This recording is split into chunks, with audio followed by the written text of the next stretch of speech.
আজ পয়লা আশ্বিন, পুজোর মাস। রূপসমুদ্র বুটিকের শুভারম্ভ আজ থেকেই শুরু হলো।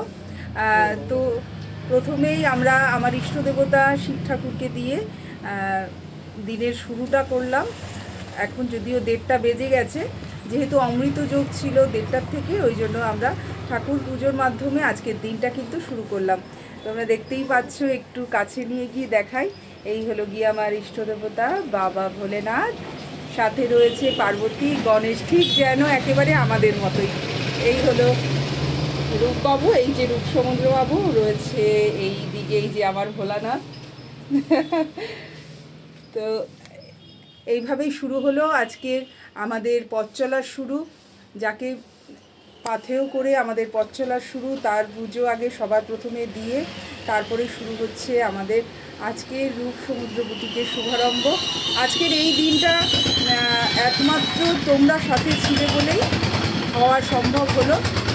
আগে যেরকম আমি অনলাইনে বিজনেস করতাম, আমার সব বন্ধুরা আমার থেকে অনেক রকমের শাড়ি, জামা কাপড়, অনেক কিছু তোমরা নিয়েছো। তোমরা এইভাবে আমার পাশে ছিলে, আমায় এইভাবে সাপোর্ট করেছো, আমাকে বিশ্বাস করেছো, আমার রুচির ওপরে ভরসা করেছো। তাই আমার থেকে তোমরা কিন্তু শাড়ি, জামা কাপড় অনেক কিছু পারচেস করেছো, যে কারণে আজকে অনলাইন থেকে আমি কিন্তু অফলাইনে এই বিজনেসটা আনতে পারলাম। ফাইনালি অফলাইনে খুব ভালো মতন বিজনেসটা আনতে পারলাম। আগেও অফলাইনে করতাম, কিন্তু এত বৃহৎ আকারে কখনোই করিনি। এখন বৃহৎ আকারে শুরু হয়েছে অফলাইনে বিজনেস। পাশাপাশি তোমরা তো অনলাইনে পেয়েই যাবে। তোমরা যারা আসতে পারছো না, রূপসমুদ্র বুটিকে ভিজিট করতে পারবে না, তারা কিন্তু তোমরা অনলাইনেও বুক করলে তোমরা শাড়ি, জামা কাপড় তোমাদের পছন্দ মতো সব পেয়ে যাবে। তো তোমরা পাশে থেকো। তোমরা পাশে না থাকলে আমার কিন্তু কোনোভাবেই রূপসমুদ্র বুটিককে এগিয়ে নিয়ে যাওয়া সম্ভব হবে না। তোমাদের প্রেরণা সবচেয়ে বেশি জরুরি। তাই শিব ঠাকুরকে মাথায় রেখে তোমাদের প্রেরণাকে পাথেয় করে এই পথ চলার শুরু যেন অনেক দূর অবধি এই পথ নিয়ে যেতে পারি, তোমরা সেই কামনা করো ঈশ্বরের কাছে। আর আজকে যেহেতু উদ্বোধন, আজকে রূপসমুদ্র বুটিকের শুভারম্ভ যেহেতু আজকে, তাই আমি চাইবো তোমরা আজকে সন্ধেবেলা সবাই সপরিবারে রূপসমুদ্র বুটিকে চলে এসো। মিষ্টি মুখের আয়োজন তো রয়েছে, আর রয়েছে অনেক গল্প, আড্ডা, আর অনেক অনেক ভালোবাসার সাথে সময় কাটানো। তো দেরি কিসের, এখন থেকেই চলো, রেডি হয়ে যাও তোমরা। আস্তে আস্তে সকলে কিন্তু সন্ধেবেলায় আসতে শুরু করবে, কেমন? চলো, দেখা হবে সন্ধেবেলায় আবার। ততক্ষণের জন্য টাটা। টাটা করে দাও, সন্ধেবেলা আসতে বলে দাও। সন্ধ্যেবেলা আসতে বলে দাও, সবাই মিলে সন্ধ্যেবেলা আসবে। সবার আমন্ত্রণ রইল, আমন্ত্রণ রইল, সন্ধ্যেবেলা সবাই চলে আসবে। চলো একটু বাইরেটা তোমাদের ঘুরিয়ে দেখিয়ে নিয়ে আপাতত ভিডিওটা অফ করব।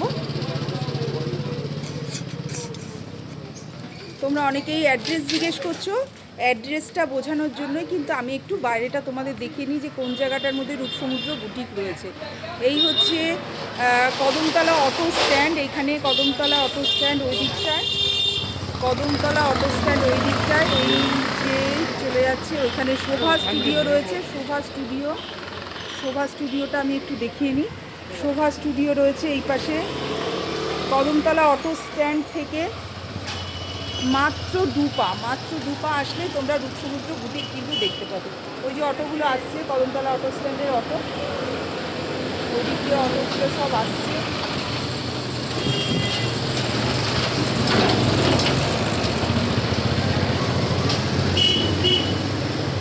এই একদম মেন রোডের ওপরে কিন্তু রূপসমুদ্র বুটিকের তোমরা কিন্তু এই বোর্ডটা দেখতে পাবে। ওপরে রেড কালারের বোর্ডটা রয়েছে, এই রূপসমুদ্র বুটিক। আর তোমরা তো আমাকে চেনো, আমার ছবি দেওয়াও রয়েছে, সুতরাং তোমাদের কিন্তু বুঝতে একটু অসুবিধা হবে না, আসতেও একটু অসুবিধা হবে না।